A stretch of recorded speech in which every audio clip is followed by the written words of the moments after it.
Assalamualaikum warahmatullahi wabarakatuh. Bismillah, alhamdulillah, wassalatu wassalamu ala Muhammad ibn Abdillah wa ala alihi wa sahbihi wa man tabi'ahu amma ba'd. Ikhwatal iman yarhamukumullah wa yahdikumullah yuslihu balakum. Usikum wa nafsi bitaqwallah faqad fasal muttaqun ittaqullaha la'allakum tuflihun. Amma ba'd. Pada pertemuan yang kedua menjemput datangnya Ramadan ini, mari kita bersama kaji satu materi dengan tema Tarhib Ramadan, Al-Istidad qabla Dukhul Ramadan. Ada 5 perkara yang perlu disikapi untuk menjemput Ramadan ini. Yang pertama, al-iman. Yang kedua, al-ilmu. Yang ketiga, al-amal. Yang keempat, al-ikhlas. Dan yang terakhir adalah at-tawakkul.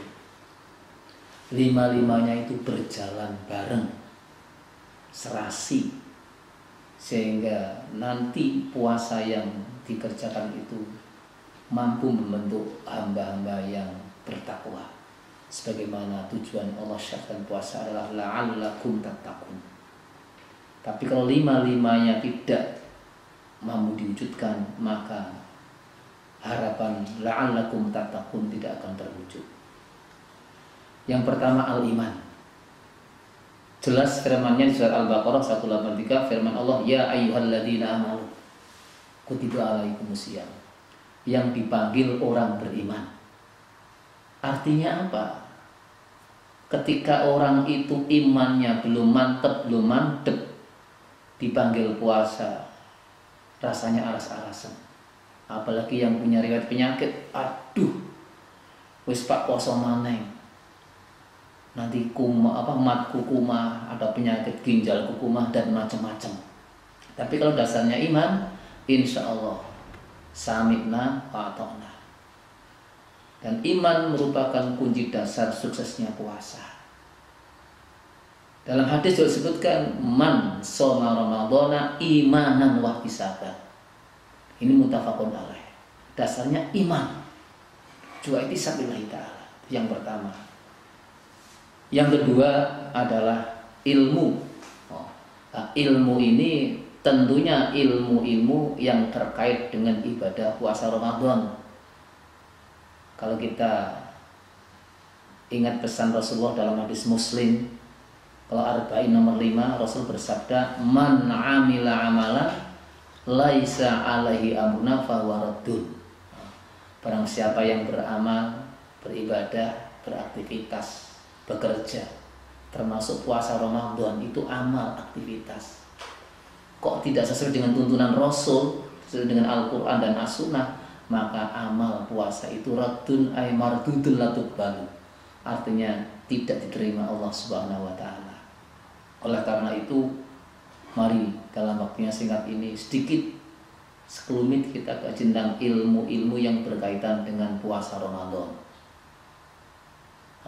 Yang wajib ada 5. Yang pertama, ta'rifus shaum. Yang kedua, syurutu wujubis syaum. Yang ketiga, syurutu sihhatis shaum. Yang keempat, arkanus shaum.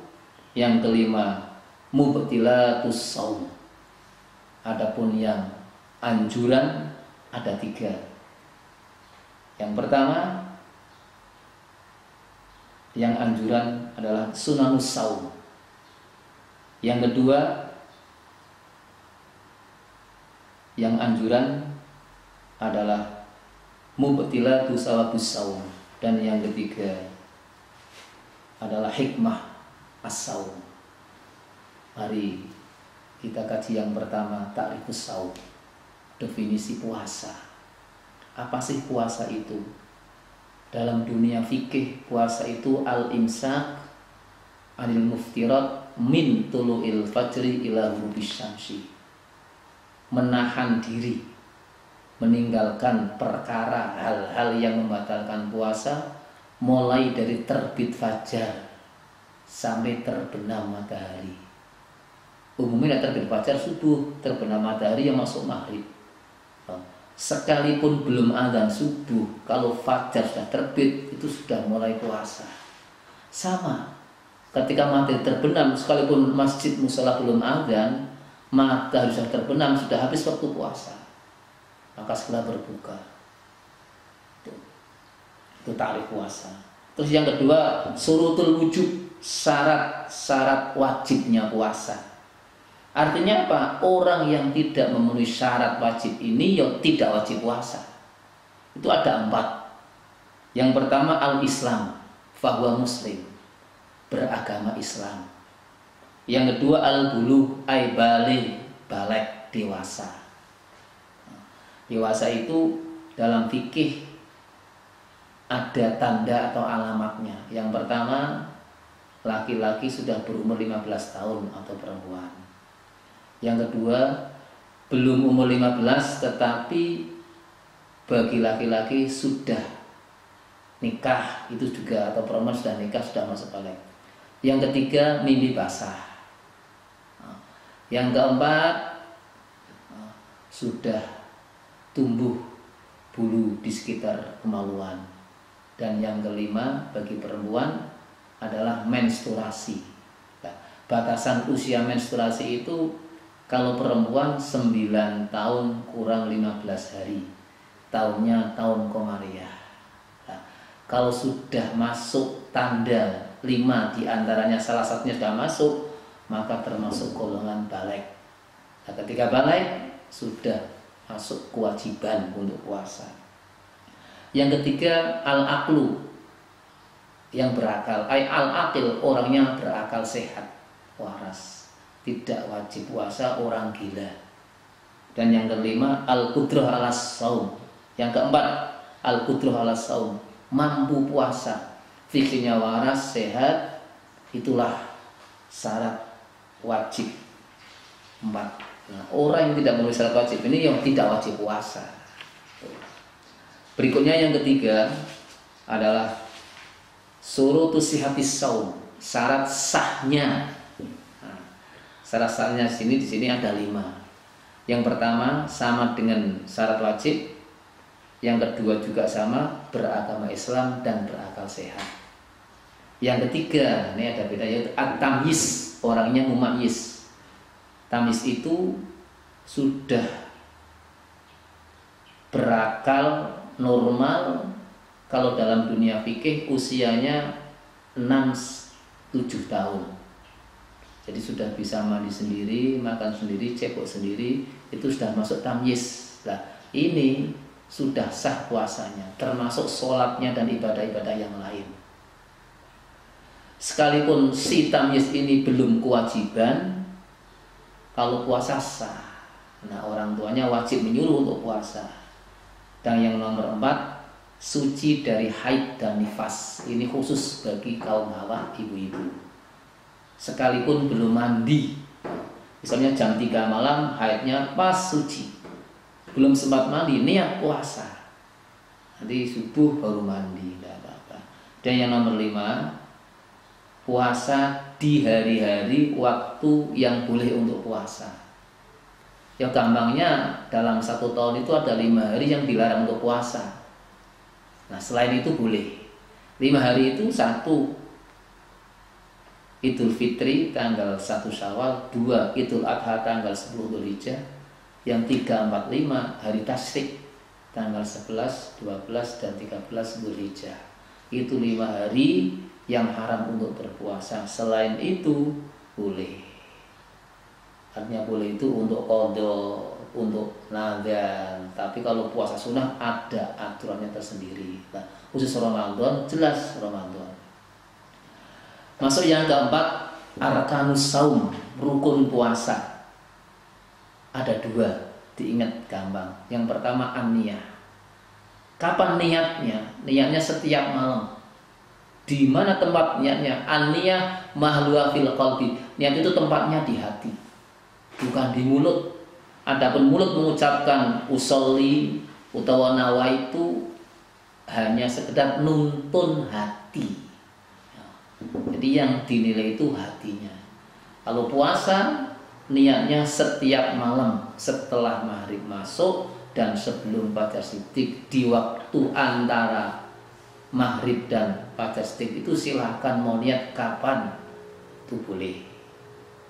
Lah kalau malamnya niat lupa tidak niat, jadi habis terawih tidur, sorenya sebelum isya sampai terawih belum kesempatan niat, lupa, bangun-bangun jam 7 pagi, maka di hari itu puasanya tidak sah, wajib mengqadha di hari lain, tetapi tidak boleh makan dan minum, tidak boleh membatalkan, harus ditahan, harus imsak sampai maghrib. Oleh karena itu diingat-ingat, jangan sampai niat itu ketinggalan, sehingga dalam dunia kita setelah taraweh ada yang mari kita niat bareng-bareng puasa, itu untuk mengingatkan. Dan yang kedua rukun puasa adalah al-imsak al-muftirat, meninggalkan perkara-perkara yang membatalkan puasa.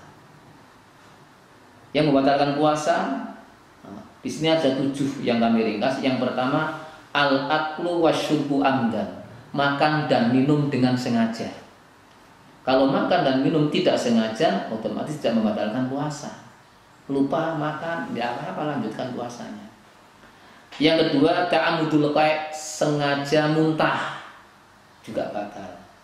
Yang ketiga, idkhalu syai'il jauh, memasukkan suatu ke dalam rongga. Rongga apa? Rongga perut sama rongga otak. Rongga itu ada 2, yaitu perut, lambung, dan otak. Adapun suntik infus itu tidak membatalkan puasa.